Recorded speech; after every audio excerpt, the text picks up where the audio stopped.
Oi, gente! Sejam muito bem-vindos ao dia 2 do Como é Cast, edição Conebra. E hoje eu já comecei aqui, gente, assim, com uma maravilhosa, que é a Michele Sagaz. E é sagacidade pura mesmo, tá? Pense numa mulher maravilhosa que trabalha com liderança e uma honra ter você aqui para começar o dia 2 e com muita animação e com as mulheres no comando, né? Sim, Trazer sempre. uma pitada feminina é sempre bom.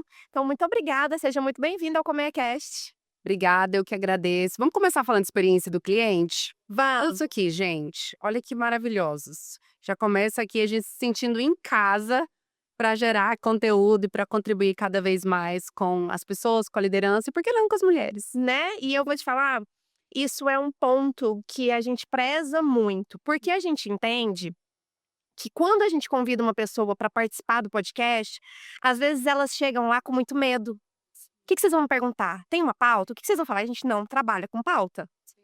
Geralmente, assim, em eventos como esse, dependendo do convidado, a gente traz uma pontualidade nas perguntas, porque a gente entende que a gente precisa ser mais pontual, que a gente precisa ser mais assertivo, até porque a gente tem um tempo mais curto.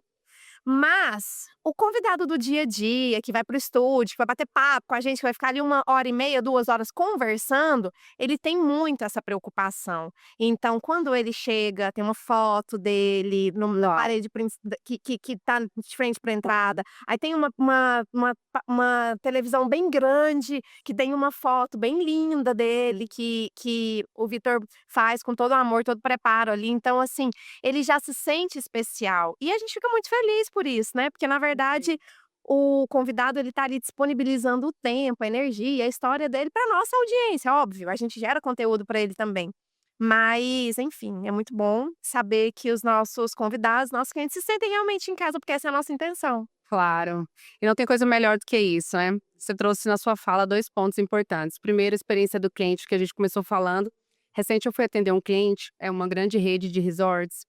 E quando eu cheguei lá, era uma reunião para a gente levantar as necessidades de um treinamento. Quando eu cheguei lá, bem na entrada do resort, a logomarca da minha empresa estava lá. E aí, quando eu bati o olho, já olhei e falei assim: ué, mas peraí, eu não paguei nada, né? E tá aqui exposto para todo mundo. E aí eu olhei, eu falei, da mesma forma que eu cheguei, eu falei assim: uma caneca. Gente, escolha só uma caneca. É a caneca com o meu nome para gerar um conteúdo, gerar experiência. E quando eu cheguei lá para fazer uma proposta, fazer um levantamento de necessidades com o cliente, eu falei assim: gente, isso aqui não é só uma reunião, isso aqui não é só um levantamento de necessidades. Olha a experiência, né? Olha o que ele causou em mim. E isso, claro, melhora o dia da gente, faz com que a gente se sinta ainda mais pertencente e aumenta a nossa responsabilidade. O segundo ponto é o improviso. Então, eu jamais imaginei que eu ia chegar aqui, uma caneca com o meu nome. Olha que experiência. Cheguei lá, jamais imaginava que ia estar a logomarca da minha empresa lá. E aí, a gente muitas vezes, dentro da empresa, a gente acontece coisas no dia a dia que a gente não espera. E aí entra o improviso. E aí você falou assim: alguns convidados querem saber qual é a pauta, ficam ansiosos, ficam com medo de não saber o que vai perguntar, o que vai falar. E esse é um dos papéis da liderança que precisa ser desenvolvidos e a gente, por vezes, não olha para ele, o improviso. Quando a gente comunica, e a gente falava há pouco sobre isso, quando a gente comunica com os nossos colaboradores, quando a gente marca uma reunião de feedback, quando a gente marca um one-on-one, Camila, a gente não sabe o que vai vir do colaborador pra gente. A gente tem uma ideia. A gente preparou muitas vezes, pelo menos deveria preparar, né, ali uma pauta. Mas quando ele traz a informação, a gente não sabe o que ele vai falar. Então a gente, naquele momento, de fato, precisa improvisar ali para entrar dentro do contexto do colaborador, porque ele também está com medo. Ele também fica com receio do que vai ser falado, do que vai ser trago ali daquela pauta. De repente você tem algumas perguntas, mas você não sabe de cara o que eu vou falar, né. E desenvolver essa habilidade de improvisar no dia a dia, traz pra gente mais confiança. E quando a gente entende que isso faz parte da nossa rotina, que coisas vão acontecer sem que a gente consiga estar controlando tudo, faz com que nós, enquanto líderes e empresários também, vá aprendendo a descentralizar, a delegar, a saber que nem tudo está no nosso controle. né. E isso faz também com que a gente viva melhor, porque a história da montanha-russa, Hum. sabe, aí você tá vendo ali que vai subir, subir, você sabe que tem uma descida, né, mas como que vai ser a sua sensação ali? Então olha só, a gente falou sobre várias coisas aqui, né, a gente falou da experiência do cliente, da capacidade de improvisar, de colocar o improviso como uma habilidade, né, uma competência a ser desenvolvida, porque não só com o dia a dia do nosso empresário, como empresário, mas também com o cliente, na nossa casa, na nossa vida. Quantas coisas não acontecem de forma inesperada, né. É, e na verdade essa habilidade do improviso, para mim, ela tem um senso de confiança. E Porque aonde que às vezes eu vejo que as pessoas se perdem, eu vou dar o meu exemplo, assim, eu gosto sempre de lidar com o meu exemplo. Ontem eu sentei com pessoas aqui incríveis. Eu sentei com pessoas aqui que são muito inteligentes, que são muito foda no que fazem, que têm uma entrega absurda, que têm um público grande. E eu não domino tudo que essa pessoa sabe, e isso, em alguns momentos da minha vida, foi um problema, porque eu me senti extremamente diminuída. "Nossa, mas como que eu vou falar com essa pessoa?", né. E hoje em dia, eu sei tanto o meu valor, eu sei tanto quem eu sou, o que eu sei, e eu sei, inclusive, que não tem problema eu não saber o que você sabe. Porque, na verdade, a minha condição, ela tem que ser eterna de aprendiz. perfeito. Eterna, porque o dia que eu achar que eu sei demais ou que eu sei mais, eu vou deixar de evoluir. Então, sabe aquele assim, recolha-se na sua insignificância, Perfeito. mas não sentir-se humilhada por isso? Eu sentei com pessoas aqui ontem que eu falei: "Cara, que maravilhoso, e que maravilhoso eu poder estar aqui olhando para as pessoas de um lugar onde eu não preciso olhar para cima e elas também não precisam olhar para baixo", sabe. Porque isso é libertador, a confiança que eu tenho em mim, no meu trabalho, no que eu faço hoje, me dá essa condição de poder navegar por diversos mares e universos, sem sair do meu lugar, sem desrespeitar o outro, mas sem me diminuir também. Muito bem, parabéns pela sua história. Eu me tornei líder aos 19 anos, Camila. Aos 16 eu venho de uma família muito simples, muito humilde, e eu falei: "Eu vou virar essa página na minha casa, na minha família". Aos 16 anos eu pedi emancipação para os meus pais, porque eu precisava trabalhar, né, porque o meu sonho era ter uma calça jeans com uma boa qualidade e tomar banho no chuveiro quente todos os dias, porque eu vivia queimando o chuveiro da minha casa. Então imagina. Mas o que eu quero te trazer é, quando eu decidi isso, meus pais me emanciparam, eu arrumei um trabalho em uma grande rede de varejo aqui do Centro-Oeste, e aos 19 anos eu me tornei gerente. Tentei com 18, não passei, disseram que eu era muito nova, e naquela época a gente nem ouvia falar em mulher na gestão, né. E eu falei: "Vou tentar de novo. O que que eu te Quais são as competências e as habilidades que eu preciso desenvolver para me tornar uma gerente aqui dessa empresa?". Desenvolvi em um ano, aos 19 então eu me torno uma das primeiras gerentes mulheres do varejo. E eu olhava, eu tinha 19 anos e eu tinha uma equipe de vendedores que já tinham lá seus 30, 40, 50 anos de idade, um nível de senioridade alto, as pessoas com graduações inúmeras concluídas. E eu falei: "Poxa, mas assim, a graduação eu não consegui finalizar ainda, porque faltava dinheiro para fazer, né". E eu falei assim: "Bom, como é que eu vou fazer?". Onde eu trouxe a habilidade do improviso junto com a confiança. A mudança de mentalidade, ela é muito importante. Então eu entendi que assim, ó, se eu estou nesse lugar é porque eu mereci estar aqui. Não trazendo que as outras pessoas não mereçam, eu entendo que tem as oportunidades do universo, tá para todo mundo, mas aquela ali eu fui atrás dela. E aí então só nessa empresa, pra você ter uma ideia, eu fiquei 12 anos lá como gestora, trabalhando lá. E fui para Mato Grosso, Tocantins, Distrito Federal, interior de Goiás, e eu estava lá, onde tinha oportunidade eu estava lá. Estar disposta a passar por todos os desafios, como você trouxe, conversar com pessoas que muitas vezes a gente olha e fala assim: "Puxa, essa pessoa tem muito mais seguidores, tem", de repente a gente julga: "Nossa, tem tantas habilidades assim que eu não tenho, e aí como é que é?". Mas você foi lá, você improvisou, você não sabia o que que ia acontecer, eu também não sabia. E hoje, quando eu olho para trás, janeiro agora eu dei um treinamento na Bélgica, já fui para praticamente todos os estados, entregando treinamento, desenvolvimento, conhecimento, compartilhando aquilo que eu sei e que eu também sei que foi parte de uma desconstrução, onde eu vim de uma raiz, assim, muito simples: "Ó, você não pode, você não dá conta, não vai conseguir, não vai dar certo". Desconstruí isso e falei: "Não, eu vou construir diferente. Eu quero uma família, eu quero filhos, eu quero trabalho, eu quero ser bem-sucedida". E ser bem-sucedido para várias pessoas tem nomes, né, tem nomes diversos. E o que é ser bem-sucedido para mim? É saber que eu consegui romper todos esses padrões, romper essas barreiras, e hoje o que eu faço trabalhando o desenvolvimento humano é buscar inspirar essas pessoas que de repente estão no estado que eu estava lá atrás, de achar que não era possível, que eu não ia conseguir, porque o mundo dizia isso.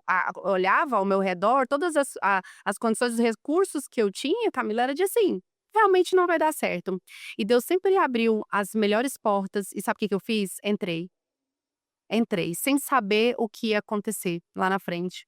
Então, quando a gente faz isso e a gente puxa a confiança, é aquela velha história: se der medo, vá com medo mesmo. Eu fui com medo mesmo. E hoje eu olho para trás e falo: "Obrigada, Deus, obrigada". Cada pessoa que passou pela minha jornada, que foi desafiadora, teve pessoas que foram bem desafiadoras, obrigada, porque me fez, né, desenvolver ainda mais a resiliência, entender que nem todo mundo é igual. Inclusive, hoje minha palestra vai exatamente falar sobre isso, da importância de termos pessoas que não são iguais e que não pensam como a gente dentro da empresa, e me fez desenvolver essa habilidade de lidar com todas essas pessoas, desde júnior até o sênior. Entende?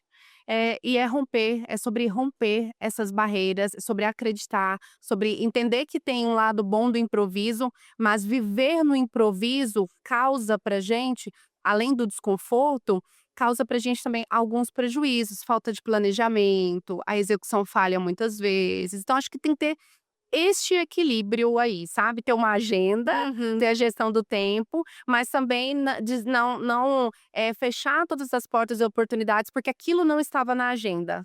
Então hoje quando me liga: "Michele, olha, eu preciso de um tre", como aconteceu no final do ano para fazer esse treinamento na Europa. "Michele, você tem disponibilidade?" "Tenho disponibilidade, deixa eu dar uma olhada na agenda aqui". Tinha algo na agenda, fiz um ajuste aqui, aí eu tinha uma viagem com a família, aí o que que eu fiz? Peguei a família e vamos todo mundo pra Europa. Vamos todo mundo, trabalho, ganha dinheiro, ganho euro e tá tudo bem. E a família tá junto. Eu acho que essa questão do improviso é equilíbrio mesmo, né, porque o improviso é a vida é um improviso, a gente não tem controle da vida, né, mas óbvio que se a gente tem um planejamento, se a gente tem ordem, se a gente tem organização, as coisas ficam muito mais fáceis e muito mais fluidas. E uma observação que eu quero fazer, assim, dentro de tudo que você contou, eu imagino que uma mulher de 19 anos, extremamente corajosa, né, que saiu de casa emancipada com 16 anos, por um motivo que pode parecer pequeno para quem não vive todos os dias, mas não tomar banho quente não é uma escolha para mim. Então a gente já pontua isso, né, e enfim. Então que bom, né, que o banho frio, ele foi para te despertar realmente, e eu imagino o quanto foi desafiador ter que lidar com essas pessoas mais velhas, que tinham mais conhecimento que você em algum nível, porque às vezes já eram pessoas formadas, que já trabalhavam na área delas há muito tempo, quanto o hater, porque eles eram seus haters, né, com certeza. Certeza. Quanto o O que que essa menininha tá falando aí? o hater daquele momento, né, te incomodou, mas é exatamente isso, eu acho que essas pessoas, elas são peças fundamentais, que é a hora que Deus fala assim: "Ah, você quer? Não, então vamos ver se você quer mesmo", entendeu? E é a hora que a grande maioria das pessoas não segura o rojão Sim, e desiste, sim. que é o momento que a gente tem que entender uma coisa que eu entendi, né, na verdade, isso na minha vida, Michele, quem quer crescer, quem tá para evolução, é sozinho. O O líder é topo é solitário. sozinho. O líder é solitário. Não adianta você achar que você vai crescer de galera, não vai, você vai ter que deixar aí, você vai ter que fazer as pessoas sentirem ranço de você, e você vai ter que olhar pra isso e falar: "Cara, é isso aí, tá dando certo". Então é muito desafiador e muito amedrontador passar por este processo. Eu quero te parabenizar Yeah. pela sua coragem de tão nova entender, assumir e apossar do lugar que você veio ocupar na sua vida. Parabéns. Obrigada, eu que agradeço. Parabéns também para você, para todos vocês aqui. E vamos junto. Eu acho que é só o começo. Tem muita coisa ainda pra gente viver pela frente. E coragem, equilíbrio, sempre. Pra gente finalizar, que eu poderia ficar aqui a manhã inteira conversando com você, mas a gente tem aí uma agenda para cumprir, você vai palestrar também, tá um pouco corrido, mas conta aqui para o pessoal, o que você está encaixando do Conebra e principalmente para aquelas pessoas que não estão aqui, que às vezes querem um milagre, mas não buscam o lugar certo, as pessoas certas. Conebra é disruptivo, ele traz uma possibilidade incrível de aquisição de conteúdo de pessoas gigantes e são pílulas, até por uma questão de tempo e estratégia. Você trouxe um ponto relevante, assim, ultra mais. Poucas pessoas vão colocar em prática, Camila, tudo aquilo que está aprendendo aqui, ou boa parte do que tá absorvendo. É aonde a gente vai separar, né, homens de meninos, que o pessoal Uhum. fala. Então, o Conebra, ele traz esse input, assim, olha, o caminho é esse, vamos por aqui, esse é o segredo, a chave tá por aqui, mas nem todo mundo vai girar. E vai ter gente que vai girar, e vai ter gente que vai ver a porta aberta e não vai avançar. Então, o recado é, o Conebra, ele te entrega a chave, e até literalmente a gente teve entrega de chave ontem ali no palco. Ele é entrega de chave, mas você tem que girar, abrir a porta e passar pra dentro, porque senão não vai adiantar. O evento está lindo, já teve spoiler ali de 2027, com certeza mais um ano estarei presente aqui. Maravilhoso, eu também escolho estar aqui. E aí? Muito obrigada, foi uma honra começar o dia com você, com a sua presença, com a sua energia. Desejo boa sorte na sua palestra. Amém. E quero que você no estúdio comigo pra gente poder conversar 1h30. Sim, e a gente vai inverter os papéis. Eu vou entrevistar ela.